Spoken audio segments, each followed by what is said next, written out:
Hey, bem-vindos a mais um episódio de Shutdown. Meu nome é Álvaro Samagai, eu sou o vosso host.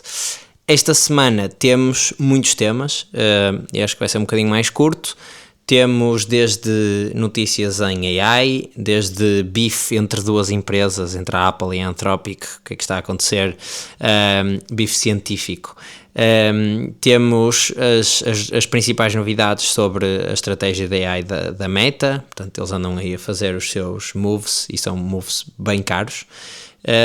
E depois, como é que, para acabar o episódio, como é que pizzas e guerra estão relacionados? É mesmo o último tema, vão ter de ver até ao fim, mas acho que é super interessante.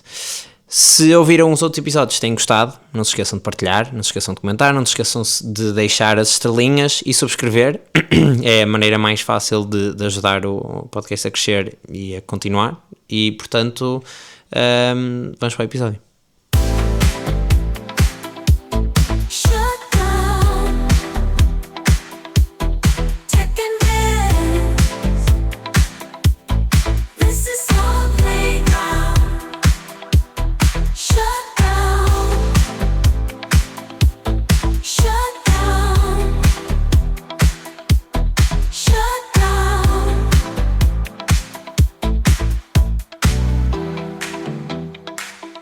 Esta semana vamos começar com uma nota de uma teoria que eu vi no Twitter, que acho que assim um bocadinho rebuscada, mas não é estúpida. E está relacionada com o tal liquid glass que a Apple apresentou, portanto aquele material, e aqui com aspas, novo, que no fundo é uma tecnologia de design, é uma linguagem de design que existe agora porque os computadores já têm capacidade suficiente para isso, e que já foi tentada várias vezes, mas que os computadores não tinham, agora têm, portanto com muitos reflexos, muitas difrações de luz, de cor, etc., dentro do ecrã. E uma das críticas que têm sido feitas a esse material é pelas pessoas que já instalaram os betas, e by the way, os betas, portanto, malta que tem iPhones e Apple devices já pode instalar os betas de developer. São as primeiras versões, ou seja, podem ter muitos bugs e bugs que não são solúveis alguns, ou seja, podem ter depois de fazer um reset de fábrica ao telemóvel ou iPad ou etc.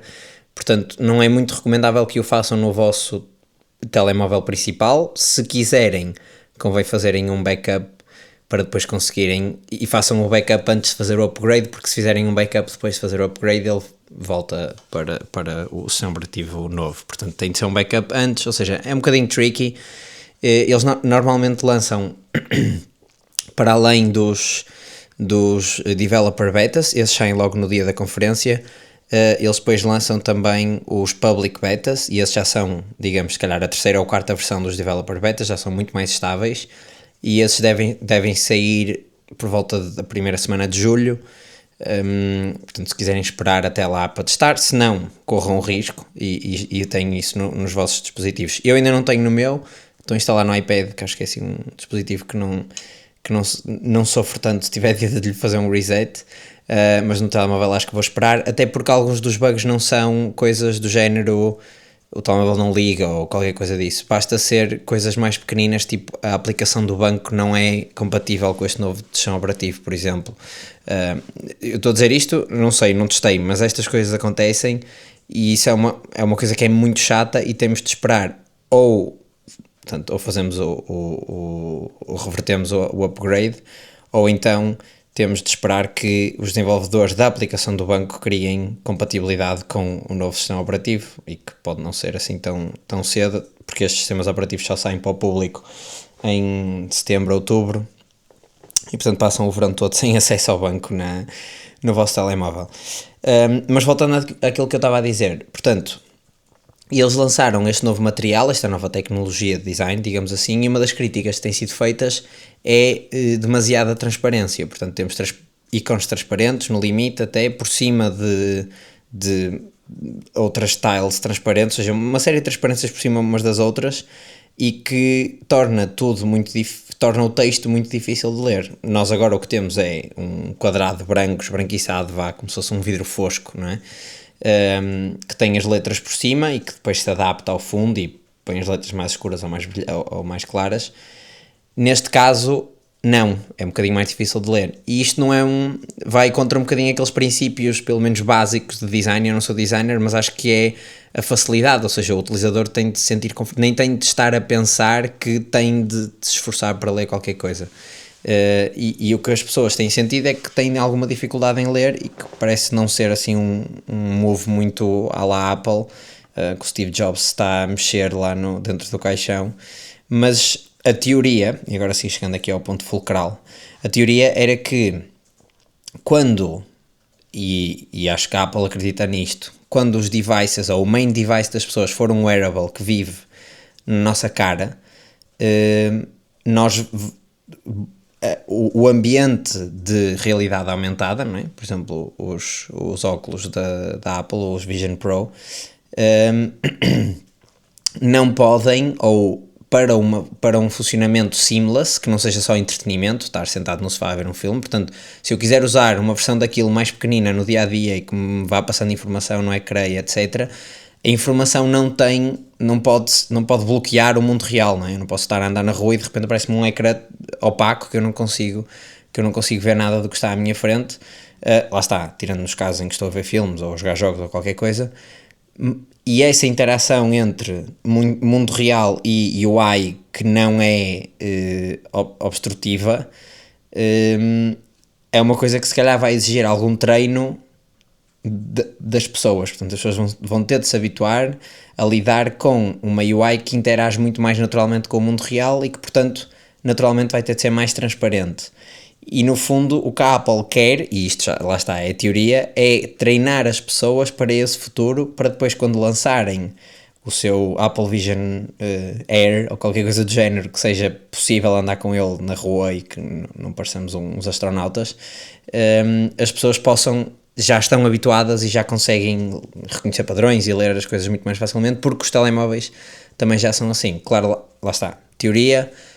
Faz sentido na medida em que eles estão efetivamente a aproximar tudo do que foi o design do Vision Pro, que é muitas transparências, muitos painéis de vidro, entre aspas, e portanto se calhar há aqui algum fundinho de verdade, não sei, mas que estão a uniformizar, isso sim é verdade. Mas para o próximo tema.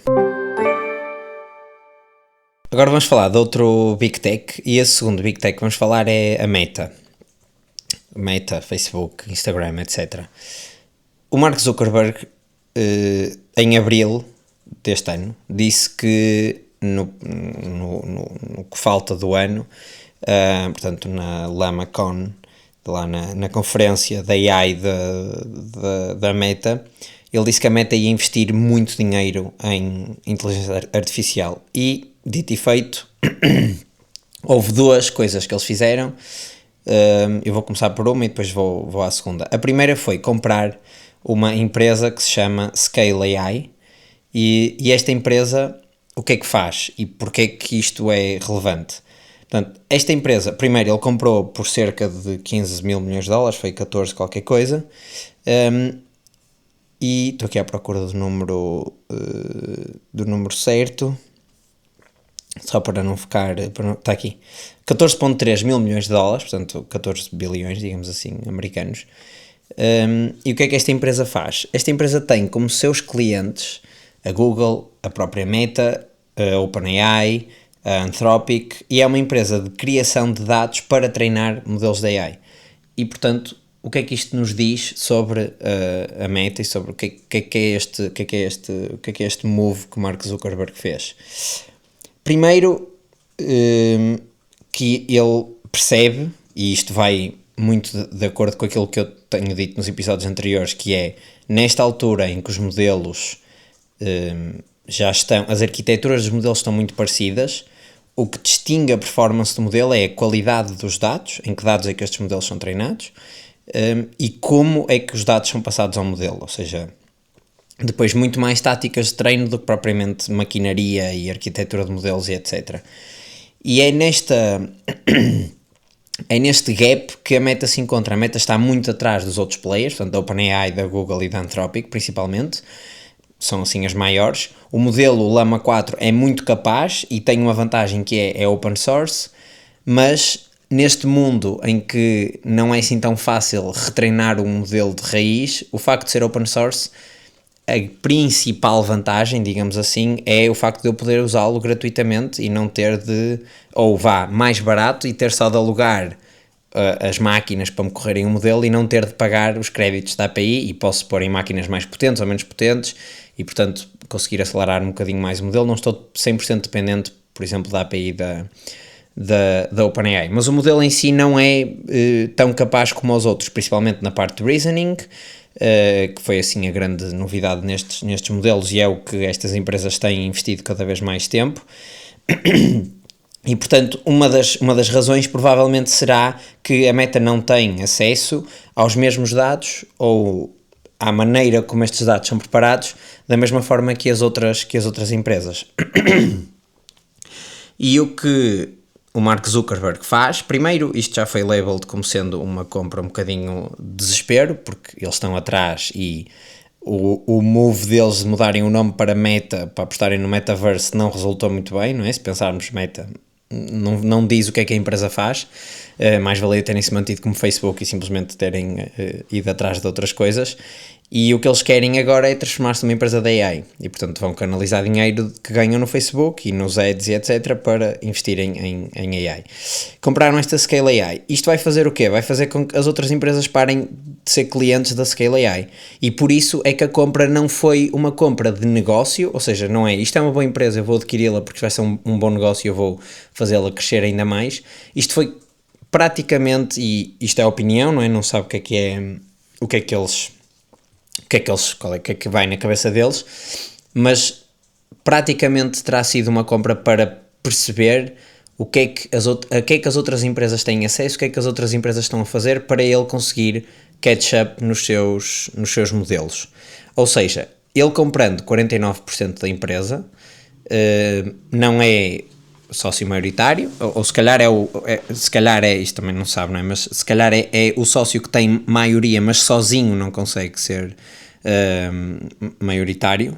Quando eu disse maioria, mas é o maior sócio, mas sozinho se calhar não consegue ser maioritário, portanto não consegue decidir sozinho sobre a empresa. Mas o que acontece é que as outras empresas que são clientes desta Scale AI vão deixar de fazer negócio com elas. A OpenAI já disse que ia parar de fazer negócio, a própria Google a própria Google também já disse que ia diminuir o tipo de negócios que fazia ou seja, o volume de negócios que fazia com esta empresa, porque eles percebem, e isto corrobora a 100% aquilo que eu tinha dito há bocadinho, que é os dados são o segredo, a receita secreta está nos dados que eles utilizam. E o que é que esta Scale AI faz?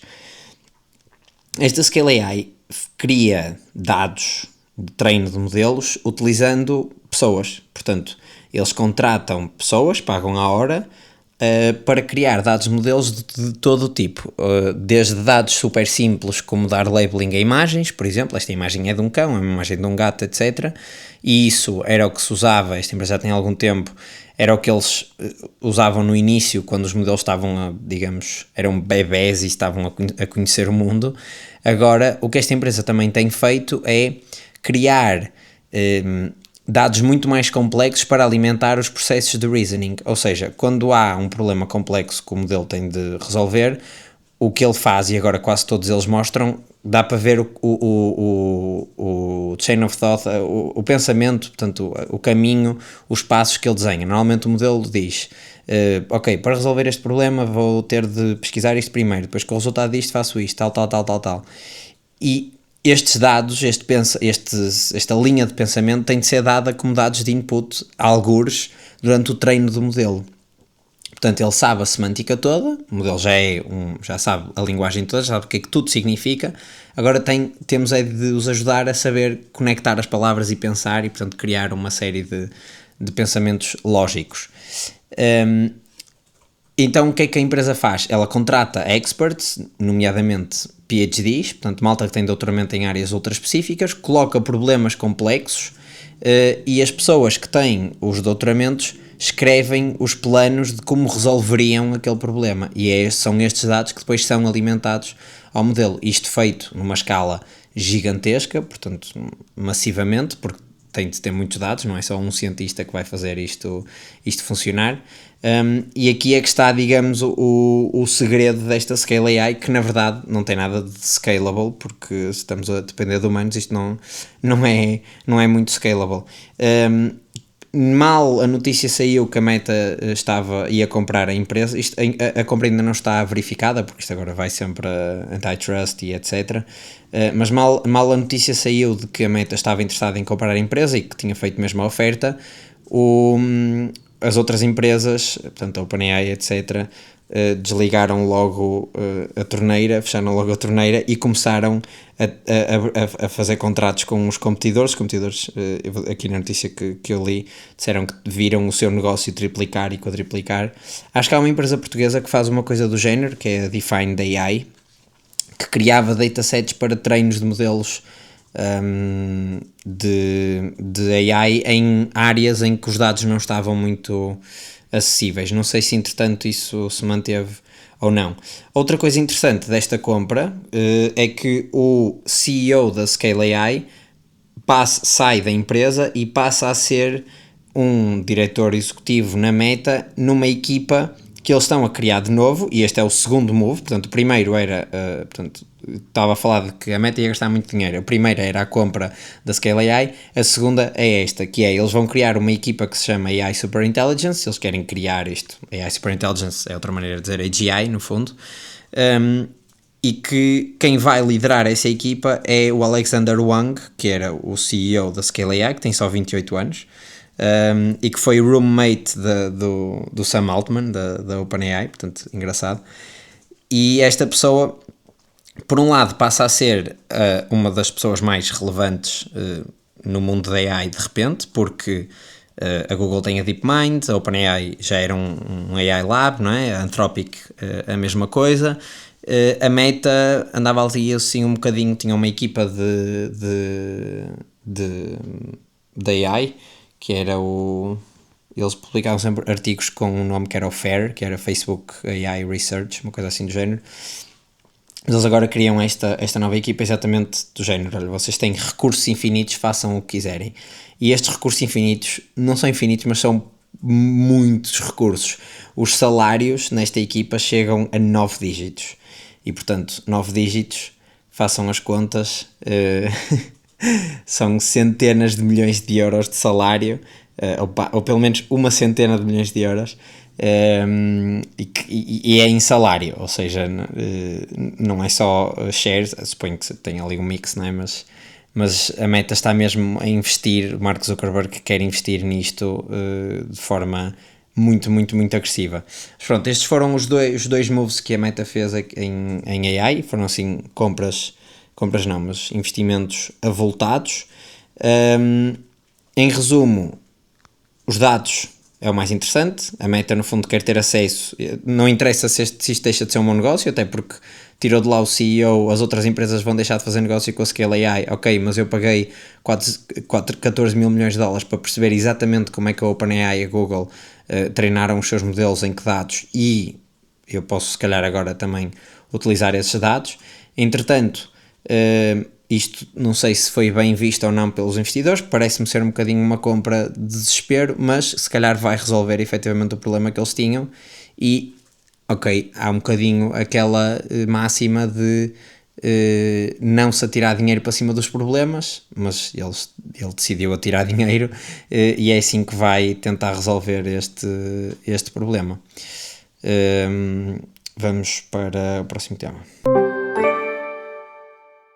Ainda sobre a mesma empresa, Meta, mas sobre outro produto que eles têm, que é o WhatsApp, e que tem 1.6 mil milhões de utilizadores ativos diários, eles vão finalmente não no sentido de felicidade, mas finalmente porque já era uma coisa que eles andavam a ameaçar, incluir anúncios dentro do WhatsApp. Portanto, a Meta é uma empresa de publicidade, quer se queira, quer não, eles têm as suas redes sociais, mas ganham dinheiro com a publicidade. Eles, ano passado, faturaram 160 mil milhões de dólares em ad revenue, e, portanto, é nisso que eles são bons, e é nisso e o WhatsApp é provavelmente o melhor canal que eles têm e que não é muito monetizado ainda. tem o WhatsApp Business, mas aquilo representa pouca coisa, e portanto eles pensaram, ok, nós temos aqui uma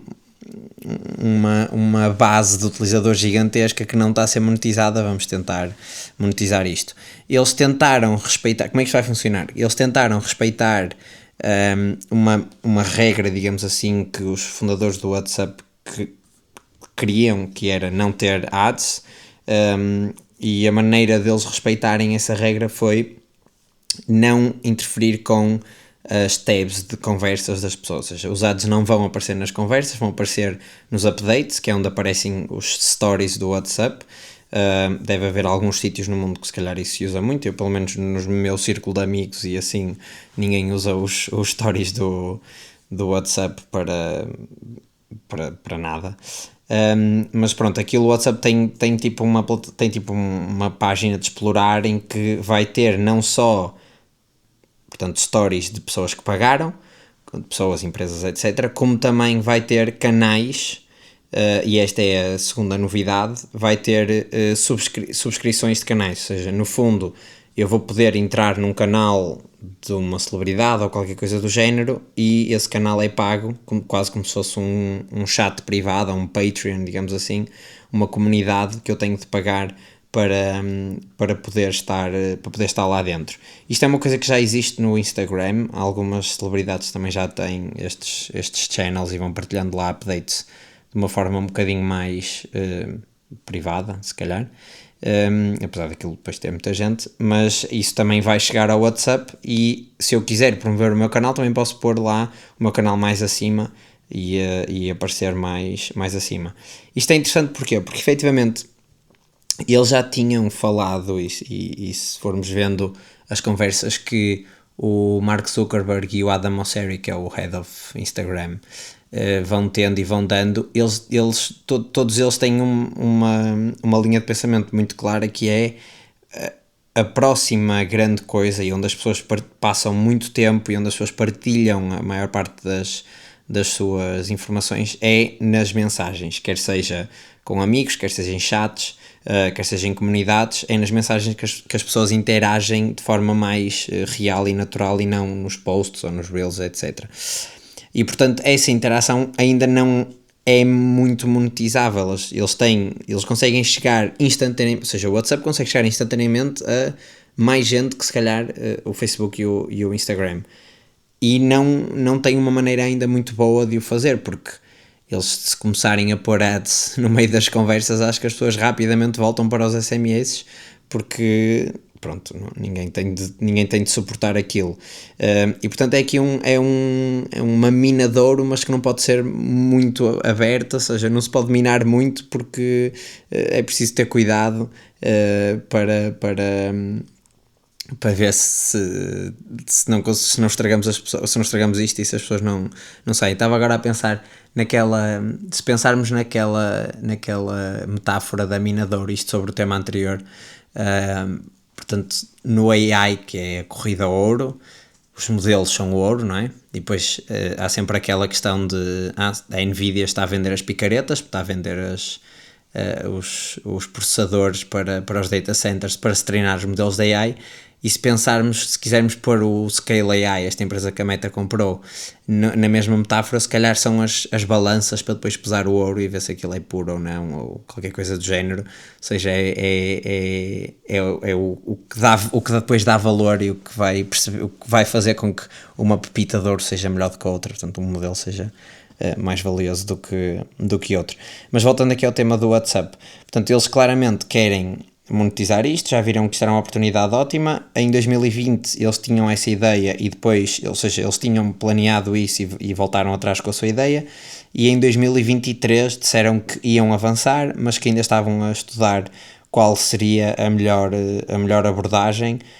E pronto, pelos vistos agora isto vai ficar live para toda a gente. Eles disseram que não iam usar muitos dados sobre as pessoas, iam usar só cidade, língua, quais é que são os canais que as pessoas já seguem e país, e portanto não vão usar informação pessoal, porque o WhatsApp tem imensa informação pessoal das pessoas. Assim que se percebesse que eles estavam a usar aquilo, acho que as pessoas também fugiam da plataforma. e eles disseram que nunca iam vender o número de telefone das pessoas aos advertisers, e não iam usar a informação que está dentro das mensagens e das chamadas e dos grupos e etc. Assim, a Meta não é propriamente conhecida por respeitar a privacidade nem as promessas que fazem, mas eu acho que aqui eles são forçados a respeitar, porque senão as pessoas podem mesmo fugir das plataformas. Ou seja, vamos ver como é que isto funciona. Eu acho que as pessoas que não usam o update tab ou os stories do WhatsApp, se calhar nem vão reparar que isto vai acontecer. Podem reparar mais na outra questão dos canais e das subscrições. Não sei como é que será. Eu acho que nunca abri o update, ou se abri foi sem querer e depois naveguei outra vez para as conversas, que é basicamente o que eu uso no WhatsApp. Mas digam-me aí nos comentários como é que vocês usam o WhatsApp e se efetivamente se conhecem alguém, ou se vocês põem stories no WhatsApp e se tem algum engagement nessas stories. Portanto, pode haver aí grupos de pessoas que usam o WhatsApp de forma diferente. Agora, vamos assim a umas mais rápidas. Falando de AI, a Apple lançou há umas 2 semanas um paper que se chama The Illusion of Thinking, portanto a ilusão de pensar, e que critica os modelos de reasoning e diz que estes modelos na verdade não pensam. Eles só cospem texto de uma forma coerente e a maneira como eles provaram aquilo foi uma série de enigmas matemáticos e de lógica e etc. que depois falhavam a certo ponto e, portanto, eles concluíram que aqueles modelos não conseguiam pensar, eles conseguiam seguir, era um certo trajeto de pensamento que se calhar estava pré-definido para alguns daqueles desafios. Pronto, isto deu algum barulho, principalmente porque isto sai mais ou menos ao mesmo tempo do WWDC, em que a Apple não apresenta uma Siri, não apresenta um modelo deles, portanto, a ideia que ficou no ar foi um bocadinho de crítica barata, de ok, não podes criticar, mas efetivamente sendo ciência e estando aquilo provado e testado, podem criticar, mas pronto, ficou ali um bocadinho desconfortável. O que acontece depois? Dia 10 de junho, portanto há uma semana exatamente, Anthropic lança um modelo que se chama The Illusion of Thinking. A comment on o nome do paper da Apple, em que defende que o problema que a Apple teve no seu paper não foi que os modelos não pensavam, foi que ele avaliou mal a maneira como aqueles modelos pensavam. Alguns dos desafios eram impossíveis de resolver e, portanto, naturalmente os modelos também não seriam capazes de resolver. Outros modelos foram avaliados, outros modelos não chegavam ao final da solução do desafio porque chegavam ao final do limite de context window, portanto, de tokens que podiam ler e fazer output, e a Anthropic diz que isto não é uma maneira correta de avaliar se os modelos pensam ou não, porque eventualmente este limite vai aumentar e, portanto, deixa de fazer sentido. Ou seja, o que eles disseram foi os modelos não sei se pensam ou não, mas a maneira como vocês chegaram à conclusão de que eles não pensavam está errada. E a cereja no topo do bolo é que o artigo é assinado por um tal de C. Opus, que na verdade é o Cloud Opus, que é o modelo mais potente da Anthropic. Eu acho que isto foi aqui um bocadinho uma ironia, certamente foi utilizado para ajudar a escrever o texto e para ajudar, se calhar, lá está, na parte do reasoning, a tentar refutar aquilo que vem no texto, mas é uma certa ironia e é aqui assim, um bom humor e um bom bife entre Big Tech de pôr aqui o nome do modelo num paper que está a tentar refutar uma coisa que a Apple está aqui a defender. Falando de outras coisas, o Trump vai lançar uma linha, portanto uma operadora móvel com um tarifário que é o Plan 47, acho que é assim que se chama. Este tarifário vai custar $47 e qualquer coisa. A empresa chama-se Trump Mobile e eles não lançaram, propriamente dita, uma operadora em si. O que eles fizeram foi fizeram um rebrand de alguns serviços de outras operadoras em cada um dos estados onde eles existem. E depois lançou a par disto também um telemóvel que é banhado a ouro, que custa $500 e que é feito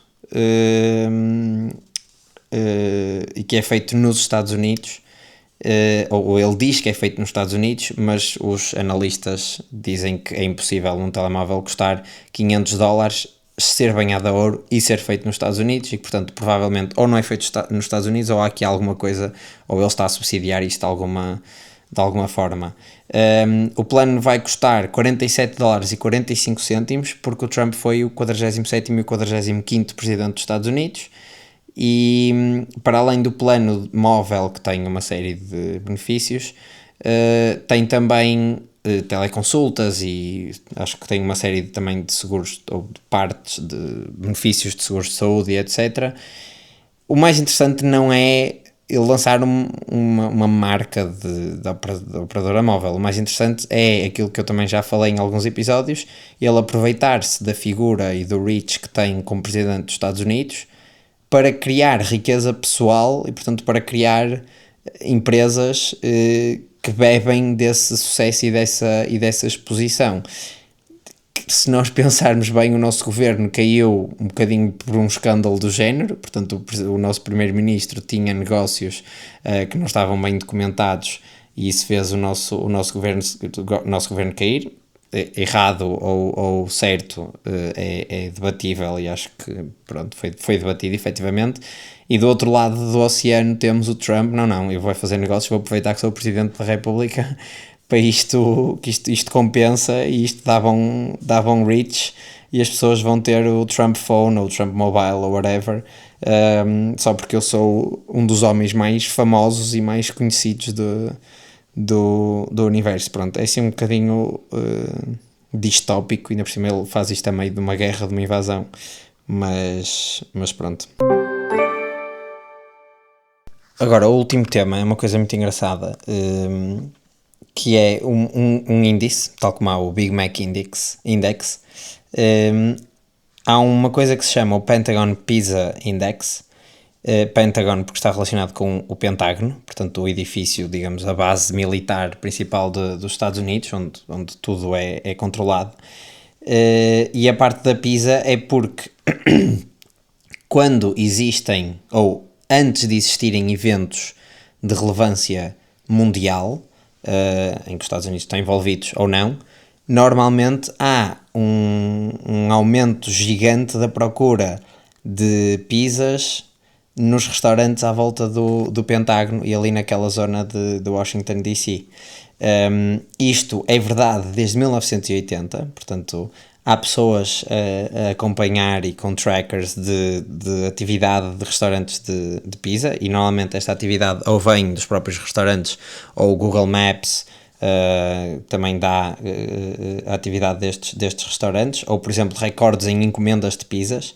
E desde 1980, sempre que há um aumento gigante em vários restaurantes ali à volta daquela zona de pizza, significa que ou está correlacionado com um evento relevante, provavelmente militar, estar prestes a acontecer. Isto porque a ideia é que as pessoas que estão no Pentágono a tentar acompanhar os eventos, mesmo quando não são os Estados Unidos a invadir ou qualquer coisa, outro país, normalmente ficam sempre pessoas a acompanhar. Os Estados Unidos têm este papel um bocadinho de serem o polícia do mundo, e portanto há pessoas a trabalhar até mais tarde, ou que já sabem que vão ficar até mais tarde, e então pedem para pedir comida. E foi exatamente isso que aconteceu agora quando Israel lançou o ataque sobre o Irão. Portanto, dia 12 de junho houve um aumento em simultâneo em vários restaurantes de pizza à volta do Pentágono, à volta das 7 da tarde de lá, e depois, passado umas horas, Israel lança os mísseis sobre o Irão, e portanto, mais uma vez, a PISA conseguiu prever com muito sucesso um evento de dimensões relevantes para o mundo. Os espiões na altura da União Soviética já usavam este indicador durante a Guerra Fria. Eles chamavam-lhe PISINT, de Pisa Intelligence, e quando viam um aumento de encomendas de pizzas à volta do Pentágono, sabiam que provavelmente alguma coisa relevante ia acontecer, ou os Estados Unidos descobriram alguma coisa relevante, ou qualquer coisa do género, ou seja, era muito fácil de prever.